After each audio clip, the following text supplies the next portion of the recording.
Shalom,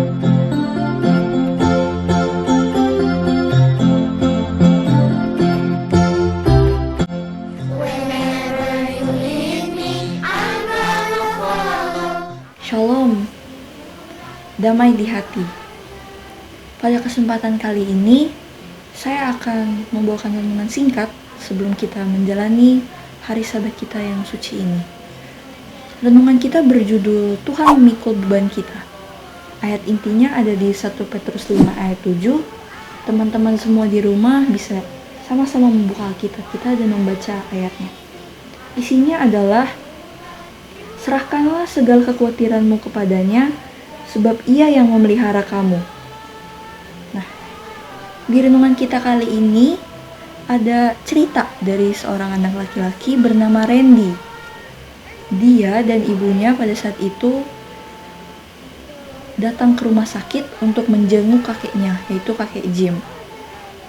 Ketika dia naik ke lift dan menekan tombol yang nomor 5 karena ruangan rawat kakeknya itu ada di lantai 5, dia itu tidak seperti biasanya pada saat masuk lift.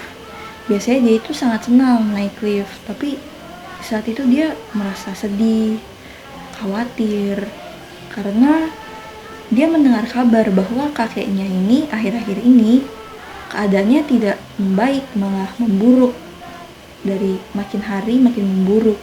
Jadi dalam pikiran dia itu hanya satu, bahwa dia naik lift ini dia bisa merasakan beban gravitasi yang dipikul sama lift ini untuk membawa mereka naik, sama seperti apa yang dia rasakan di hati dia saat itu, bahwa hatinya itu, perasaan dia itu merasa terbebani karena rasa khawatir dan takut akan kakeknya yang akan segera menghadapi kematian mungkin di pikiran dia seperti itu.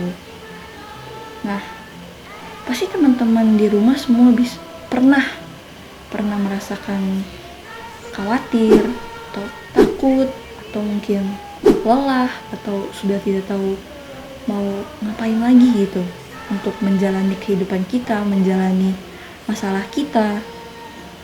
Nah, sesuai ayat tema kita tadi, bahwa kalau kita punya masalah, kita merasa khawatir, merasa takut, Alkitab itu suruh kita cuma satu, bahwa serahkan semuanya itu kepada Tuhan. Karena Tuhan pasti memelihara kita dan Dia pasti memberikan kita jalan.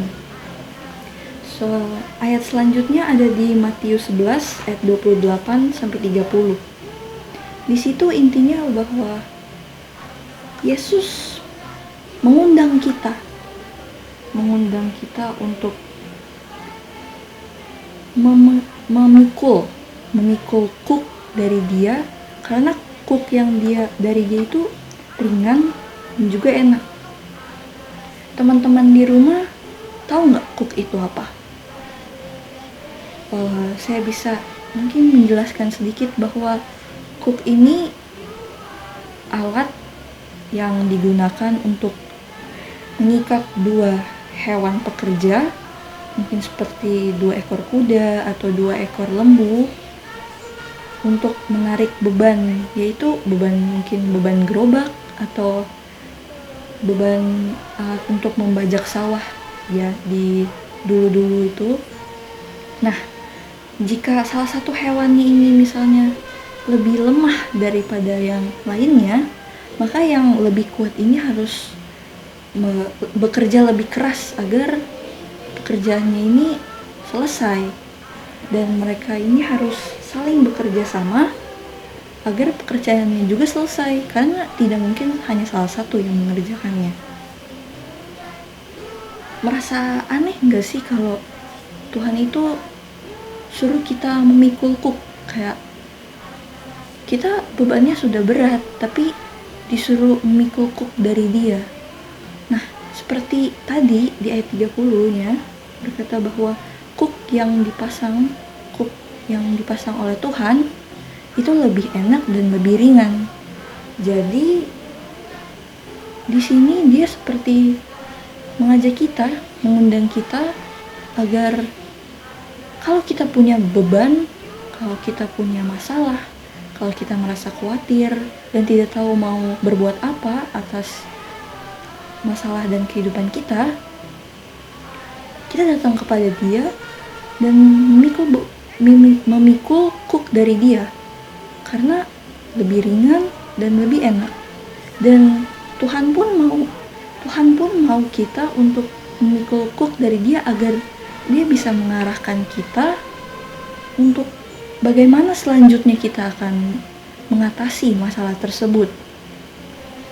Jadi, kesimpulan yang dapat kita ambil dari pelajaran ini adalah Tuhan mengundang kita semua tanpa terkecuali.